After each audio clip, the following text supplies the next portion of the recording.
বিষ্ণুপ্ৰভু সেৱাশ্ৰমত অত্যাধুনিক শৌচাগাৰ নিৰ্মাণৰ আধাৰশিলা স্থাপন। দৰঙৰ বৰমপুৰস্থিত বিষ্ণুপ্ৰভু সেৱাশ্ৰমত অত্যাধুনিক শৌচাগাৰ নিৰ্মাণৰ আধাৰশিলা স্থাপন কৰা হয়। দৰং জিলা পৰিষদৰ দ্বাৰা আবণ্টিত ৩.৫ লাখ টকাৰে নিৰ্মাণ হ'বলগীয়া শৌচাগাৰ নিৰ্মাণৰ আধাৰশিলা স্থাপন কৰে বিষ্ণুপ্ৰভু সেৱাশ্ৰমৰ পৰিচালক খগেন ডেকাই। আধাৰশিলা স্থাপন অনুষ্ঠানত যুৱ সমাজকৰ্মী ৰাজু ডেকা, পাৰুল ডেকা, হৰনাথ ডেকা, কাঞ্চা থাম্পা, ধীৰাজ শইকীয়া, মীনা ৰজক, নৃপেন চহৰীয়াকে প্ৰমুখ্য কৰি সেৱাশ্ৰমৰ ভকত বৈষ্ণৱসকল উপস্থিত থাকে।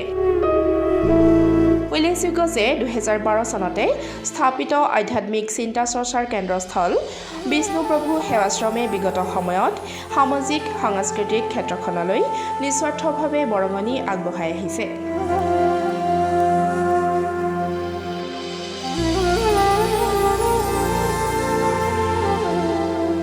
শংকৰ আজি আমাৰ এই বিষ্ণুপ্ৰভু সেৱাশ্ৰম ২০১২ চনৰ ২৩ ছেপ্টেম্বৰত প্ৰতিষ্ঠিত আৰু এই প্ৰতিষ্ঠিত কালৰ পৰাই অসংখ্য ভক্তৰ সমাগমৰ দ্বাৰা এই অনুষ্ঠানভাগি পৰিচালিত হৈ আহিছে আৰু ইয়াত দৈনন্দিন কৰ্মৰাজিৰ লগতে যিসকল দূৰ দূৰণিৰ ভক্তই আহি ইয়াত মানে আমাৰ আশ্ৰমত এই পৰিৱেশৰ লগত সংগতি ৰাখি নৈতিক যিবিলাক কৰ্ম এইবিলাক কৰ্ম কৰে, সেইবিলাক আমাৰ সম্পূৰ্ণ আধ্যাত্মিকভাৱে 12 বছৰে চলি আছে।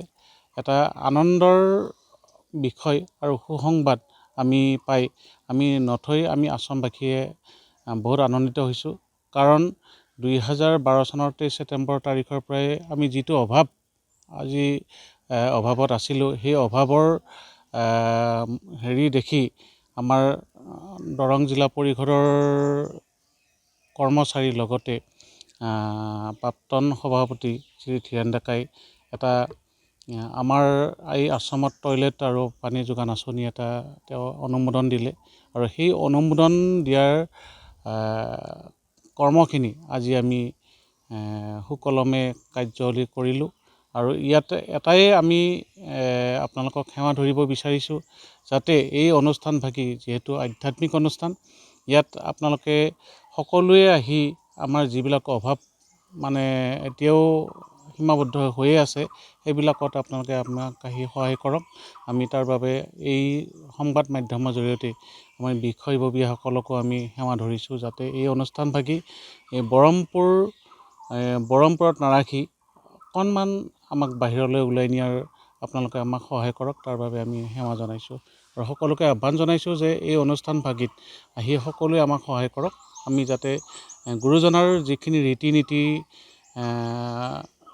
লৈছোঁ আমি সেইখিনি চলাই নিবৰ কাৰণে আপোনালোকক আমি সহায় সহযোগিতাৰে আমি কামনা কৰিছোঁ।